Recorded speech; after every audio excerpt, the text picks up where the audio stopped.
Sveiki visi! Nors neseniai pasibaigė Lietuvos studentų krepšinio lygos 11 sezonas, kalbiname Klaipėdos universiteto studentų krepšinio komandos fanų klubo Baltijos žaibas narius. Sakykite, kada įsikūrė klubas ir kodėl? Klubas iš tikrųjų įsikūrė gegužės mėnesio 7 dieną, bet jau prieš tai rinkosi aktyvūs studentai ir dalyvavo žiūrint varžybas, sergant, palaikant mylimą komandą. O kodėl? Todėl, kad mums patinka krepšinis. Jis vienija visus lietuvius. Ką reiškia Baltijos žaibas, pavadinimas klubo? Baltijos visų pirma, kadangi esame pajūrė, esame prie jūros, tai aišku, nurodo mūsų lokaciją, mūsų vietą, o žaibas mes esam tiesiog kaip galinga energija. Kokie artimiausi klubo veiklos planai pasibaigus sezonui iki artimiausio naujo sezono pradžios?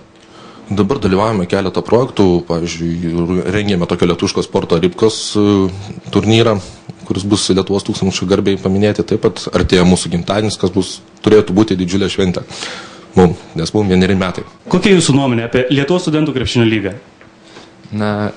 Lyga yra iš tikrųjų pakankamai stipri. Jeigu universitetai surinktų stipriausias savo sudėtis, manau, kad jie puikiai galėtų konkuruoti su LKL lygos komandom. Kiek šiuo metu turite narių? Šiuo metu oficialiai mes turime 29 narius, bet žinant, kad klubas veikia tik 1 metus, o dar rugsėjui buvo mažiau nei 10, tai manau, kad einame teisinga linkme. Sakykit, koks vaikinų ir merginų santykis klube? Merginų yra pas mumis mažuma, deficitas, galima sakyti, trečdalis visų narių. Kodėl jūs konkrečiai įstojate į šitą klubą?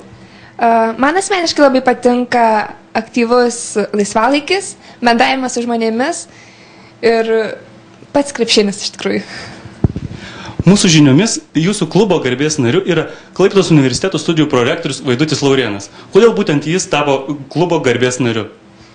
Todėl gal tiesiog, kadangi šis žmogus labai daug prisidėjo kuriant šitą klubą ir jisai buvo kaip ir pradininkas šitą klubą, matė, lankė krepšinio varžybas, kad trūksta vis dėlto tos jėgos, trūksta tos palaikymo ir to šurmulio. Ir mus, sakykime, jo tą iniciatyvą, taip pat palaikydami šitą iniciatyvą jo, mes ėmėme ir įkūrėme šitą klubą ir tuom atsidėkodami mes jį paskyrėme garbės narių. Tai nereiškia, kad jis neprisideda prie mūsų klubo darbų, mes visados kreipiamės į Vaidutį Laurėną ir jisai visados kiek gali, tiek padeda. Darė specialiai laidai Universitetai LT iš Baltijos žaibo būstinės.